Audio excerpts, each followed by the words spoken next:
Nouakchott, capitale de la Mauritanie, est à la fois l'une des plus récentes du monde, mais aussi le centre économique et administratif du pays. À sa création, Nouakchott n'est qu'un ancien poste militaire habité de quelques centaines d'âmes. Aujourd'hui, quand on s'y promène le matin, on croirait presque que personne n'y vit. Quelques 2 ou 3 véhicules par-ci par-là. Au fur et à mesure de la journée, les habitants pointent le bout de leur nez. Les commerces ouvrent au coucher du soleil et à la tombée de la nuit, c'est tout autre chose. La ville se transforme. La ville est très active jusqu'à l'aube.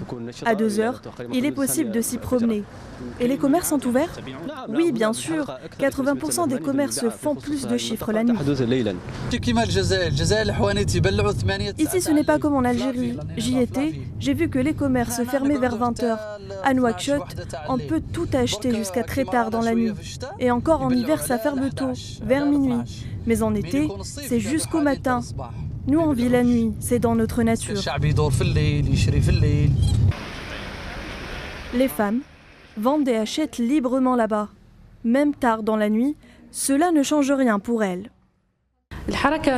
L'activité dans les souks mauritaniens est plus importante la nuit, car les femmes, surtout les mamans, sont occupées durant la journée. Tout comme moi, je m'occupe de mon foyer la journée, je travaille ici le soir. Je commence à 18 h et je termine vers 23 h. La vie à Nouakchott, cette jeune ville fondée il y a un peu plus de 60 ans, est incontestablement une ville nocturne. Même si les activités et divertissements y manquent cruellement, hommes et femmes se baladent paisiblement et à toute heure de la journée.